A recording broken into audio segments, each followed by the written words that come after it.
The iconic Moto 360 smartwatch has been reinvented and brought back with improvements in almost every single category. It's a $300 smartwatch that delivers one of the best hardware experiences of Wear OS, which is impressive considering it's made by a company called eBuyNow and not Motorola. They actually purchased a 5-year licensing deal to produce Moto 360 watches with Motorola's branding.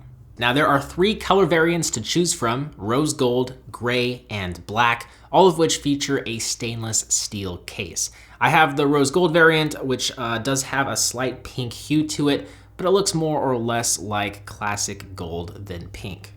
The design is right in line with previous Moto 360 smartwatches. If you've ever owned one, you're probably gonna feel some nostalgia when wearing this one.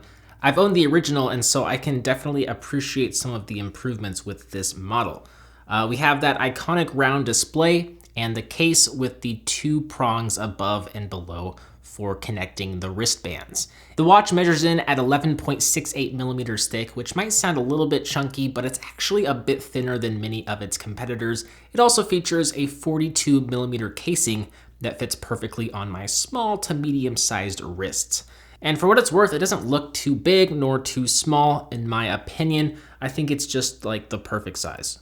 What's also neat is you get 2 wristbands included in the box: a leather band for looking stylish and a silicone band for working out. It's water resistant, but it's not suitable for swimming. So if you do work out with this watch, you're gonna wanna use the silicone band. Now, one of the biggest improvements is the display. Not only has it been upgraded to an OLED panel that saves battery life and displays more bright, vivid colors, but there's no notch. It's completely round. The original model, if you remember, it featured that flat tire cutout at the bottom to house the sensors and display components.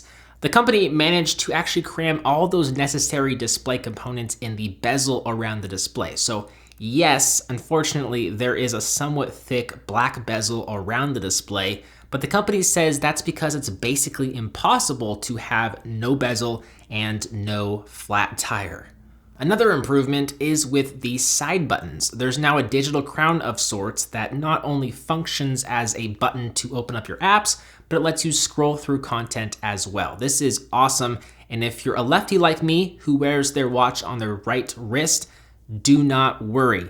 Wear OS doesn't actually have a lefty mode. It's one of the many issues with this operating system, but there is a third-party app called Lefty that inverts the OS to allow you to wear it on your right wrist. So now, if you're like me, you can more comfortably use the digital crown to scroll through content using your left hand. We do also have another button below or above the digital crown, depending on which orientation you have your watch. But this lets you open up an app of your choice. So I have it set to ring my phone to locate it, but you can set it to whatever you'd like. Other features to mention include an always-on display, which is only really possible because it now features an OLED panel. It also claims to have all-day battery life, which is really just going to be dependent on how frequently you use this watch.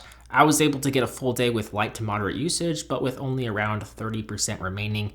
It's not great, but the good news is you can charge from empty to full in about an hour. Now, my least favorite thing about this watch is the charging cradle. They've opted for a 2-pin connector instead of Qi wireless charging, so you can no longer just throw this watch on a Qi charging mat. You have to use the included cradle. This cradle, it feels super cheap because it's made of plastic. And while it does charge faster than Qi charging, I'd rather have the universally accepted standard because I have just so many Qi charging pads around my house that I could just slap this watch on whenever I need some more juice. Now, I'm not going to talk too much about Wear OS. It definitely needs some more attention from Google, but since all Wear OS watches run the same software plus or minus some pre-installed apps, it's the hardware that really separates one from another. Yes, it only has 1 GB of RAM, and it features a relatively ancient Snapdragon Wear 3100 processor, but so does every other modern Wear OS smartwatch because Qualcomm hasn't released a newer Wear processor. Thankfully, in my usage, lag hasn't been an issue. It's been pretty rare, but I can't really fault this watch because a lot of the shortcomings in the processor department or the software are out of its control. I think the reason you should buy the new Moto 360 is if you like how it looks. Personally, I love it. I think it's simple, it's stealthy looking. I'm not a big fan of watches with huge cases that really stand out to make a point. I just want something that sits comfortably and stealthily on my wrist without drawing too much attention. I want something that's relatively functional, displays notifications, lets me use Google Now. And that's exactly what the new and improved Moto 360 does. So if you're interested, I'll place a link in the description if you want to check it out. As always, I'm Bo HD from PhoneDog.com. Thanks for watching. Hope you enjoyed this review. I'll see you right back here in the next one. See ya.